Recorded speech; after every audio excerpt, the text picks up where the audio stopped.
Yun, no? Kahit bagong gising, ano.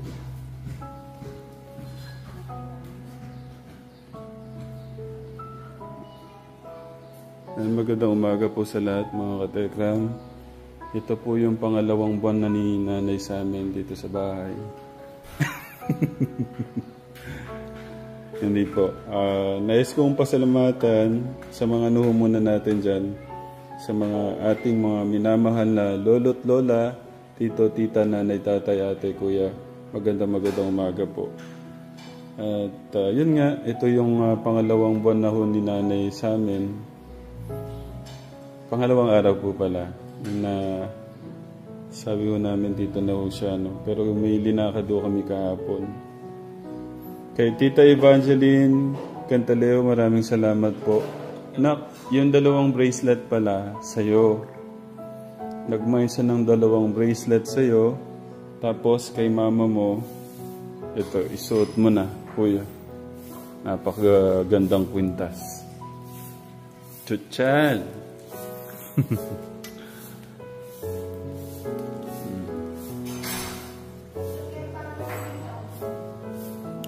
Sabi niya, my love, Jackie, tawagin mo na lang ako Tita Eva. Taga Cebu City ako, pero 2006 dito na kami nanirahan sa New York, USA.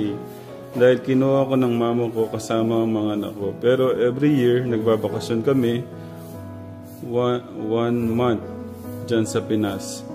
Pero ito ang gusto kong sana mangyari, na wag niyo sanang ikalungkot. Pakisabi kay mama ni Kuya Luis kung maaari na lang ako na lang ang magpaaral dito sa USA sa kanya. Kung okay lang po sa inyo.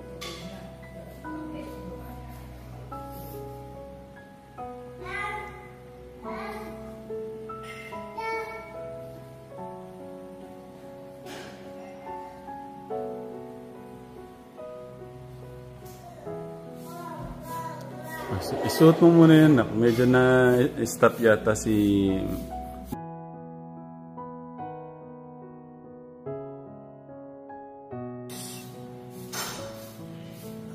Oh. Ano, Tita Evangeline Cantaleo po. Okay. Ano pong masasabi niyo sa pag-aaralin daw po sa Amerika?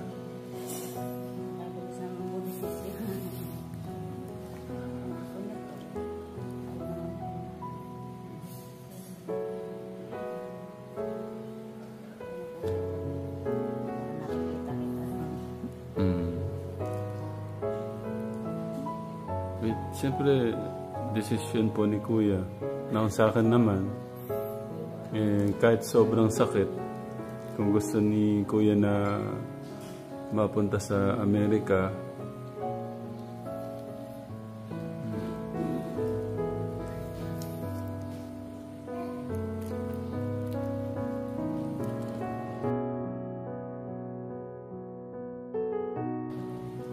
pagkakagwapo nga ng anak natin ngayon, no, Nay. Mga 2 years, 5 years pa, anak ko. Diyos ko po, yung mga anak ko, napakagwapo. Tignan niyo yung mukha, oh, katekram, oh. Tapos pagka nag-smile, nakakatawa nga po yung ano niya, yung nakikita niyo naman pong pagkakaiba na ngayon, di ba, Nay? Nasikasan na po namin yung mga ano nila katekram. Nasikasan na po namin yung mga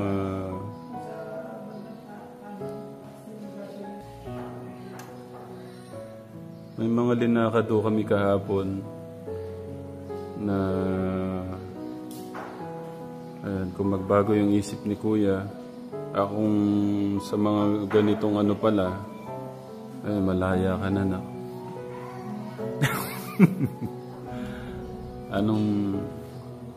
Anong masasagot mo doon, Kuya? hindi tayo kayang iwan, Nay. Sayang naman, Kuya. Mas maganda yung opportunity.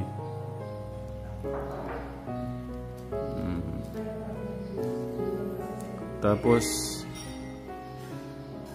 hindi pa mahigpit sa allowance.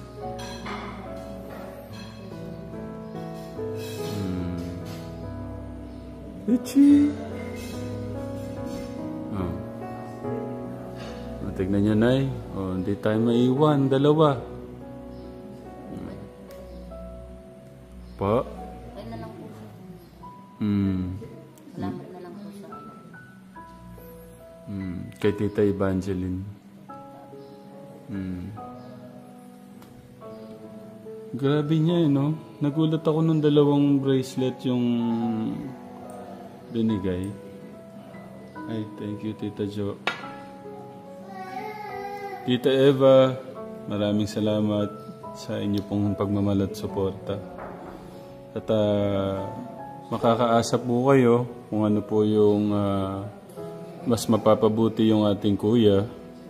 Gagawin po natin sa abot ng aking makakaya. Okay. Na, anong mapapangako mo kay Tita Evangeline Cantalejo?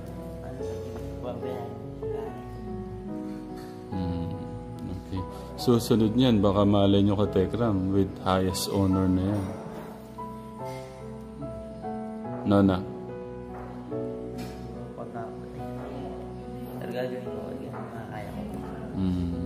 Thank you, na. Nay, magpapasokan na. Ang bilis lang, no? Tapos, college na yan, no? Okay.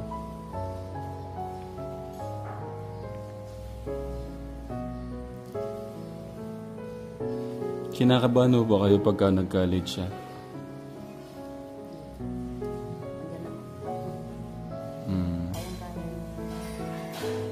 Paano po kung kumari lang, nag-aaral po siya, nakapag-asawa po siya ng di oras, ano pong gagawin nyo?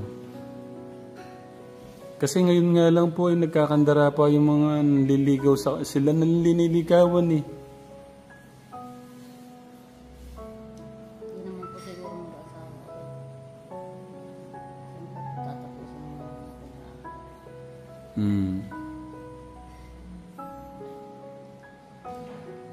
Para naman po matuwal na tumutulong po sa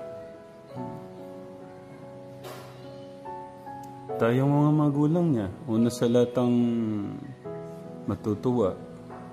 Nona, kay Tita Evangeline, salamat po ulit sa inyong pagmamahal at suporta. Lalo na po kay Kuya, sa inyo pong pagpapabot ng pagmamahal. So, bibigyan natin sila ng ano.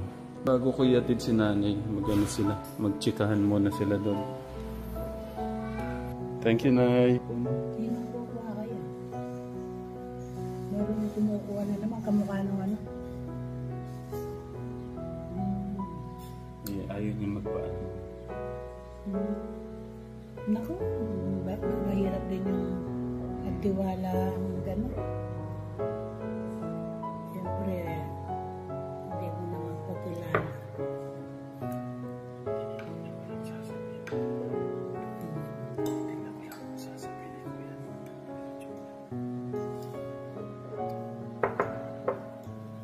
Hindi naman, tinitignan ko lang kung kaya tayong iwan. Kaya ba tayong ipagpalit sa dito? Parang ang sakit pagka ganun nila, ano? Parang meron siyang ayaw dito. Hindi, ibig ko sabihin, ganun man, parang mawawala yung kaluluwa mo pag isa man sa kanila, no? Umaga sa ano Ano na katekram, kulang na lang ko kay Nanay Jack kung sila lumabas. ano nga sila Kumpara mo din sa mga bata sa labas. Mm. Special sila.